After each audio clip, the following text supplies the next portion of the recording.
So, when we talk about a meaningful life and we look at the research around this topic, it's interesting because what it shows is that people who actually experience their lives as meaningful will make comments around their lives, such as they feel they have greater life satisfaction, greater well being, and greater engagement. And I don't think that comes as, too much of a surprise. And when we talk about a meaningful life, it's good to define, well, what do we actually mean by this?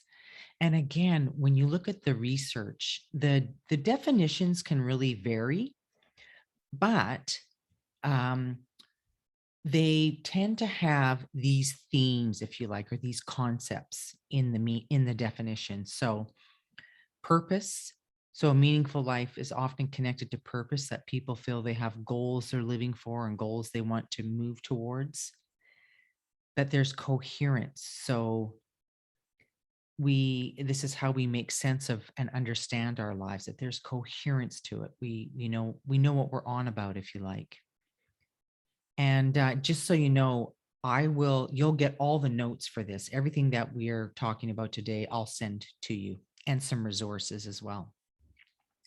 And then some researchers also add significance to purpose and coherence. And when we speak of significance, we mean that our lives are of value to us, and they're worth living.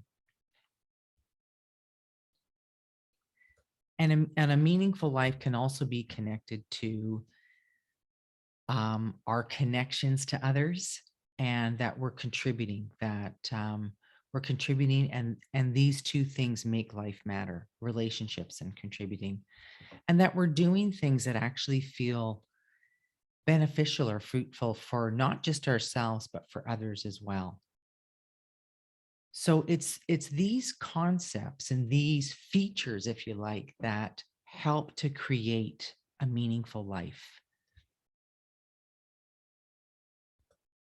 The thing that I want to say, though, is that creating a meaningful life, it's an ongoing journey. Where we find ourselves at one stage in our lives, and the meaning that might be there, can really shift as we go through different transitions. And I don't think that there's one way of going about creating a meaningful life. It's a process, and it's as I said, it shifts as we shift through our different life stages.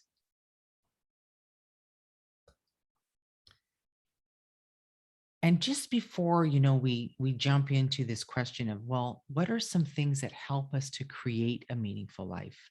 I wanted to just make a few comments about just a posture that we can hold towards this. So often when people are in this question, how do we create a meaningful life? And they might be in conversation with friends or other people. It's really common and natural for people to say, well, what's your passion? Start looking at what your passion is. And there's absolutely nothing wrong with that question. There's just one piece I'd put around that, and that is, sometimes people can have a lot of interests, a number of different interests that aren't necessarily their one passion. And they can feel a pressure to, oh my gosh, I've got to find my passion. I've got to find my passion. And so, again, there's nothing wrong with asking that question. What I just want to put alongside that is that it's absolutely okay if you find yourself in a place where you have a number of different interests, or you're exploring what those interests might be. And you don't have to put pressure on yourself to try to find what your number one passion is. And I think when we're creating and looking at creating a meaningful life, when we're in this question, we don't have to figure out our whole lives in one day. It is really a process. And often it's about our next step. We start to explore one thing and we stay curious, and that often leads us to the next piece. So I just wanted to put those thoughts out before we jump into some of the questions around this. And so, in terms of beginning to look at how do we create a meaningful life, it can be helpful to have some questions that just help you to start thinking about what you might find meaningful. So, when it comes to creating a meaningful life, I really believe this takes time and we need to give ourselves that time. And as I said, it can be helpful just to have some questions put in front of you that just allow you to start thinking, to get the ball rolling, if you like. And what can be helpful is to reflect and examine our lives and just consider some of these questions. So it can be helpful to start to think about your values and what's most important to you and why it's important to you. And what I've done is in the resources that I send to you, I put a link in for a questionnaire called Values in Action. And that's just there to help you to help you begin to look at what might be important to you and get you thinking about that and getting you looking at your values.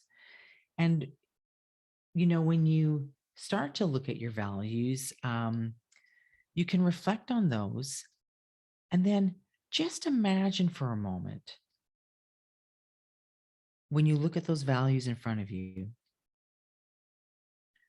and ask yourself and imagine what would a meaningful life look like to me if I was living out these values? And, to what extent am I able to live out my values? And are there values I want to live into more? So I'll just say a little bit about that, and then I'm going to stop and give you a chance to ask any questions. So, there what we might find as we explore our values is that wow, there's values that we've parked, if you like. We haven't been in them for good reason. So, for example, maybe we've had a family and the relationships in our family that's what's been of importance. And so other values that maybe we notice, we haven't been as attentive to because we just didn't have the time. So maybe creativity you're learning is something that's so important to you, but because of other commitments, you haven't really been able to bring that into your life as much as you've wanted. And now, as you reflect on your values, you're thinking, you know what? I really want to shift that. I really want to see if I can start to bring this value of creativity alive in my life. And the interesting thing is when we explore our values and we examine them and we look deeply at them, sometimes we get curious. We maybe try to step into some of them. Sometimes our values can choose us. And here's what I mean by that.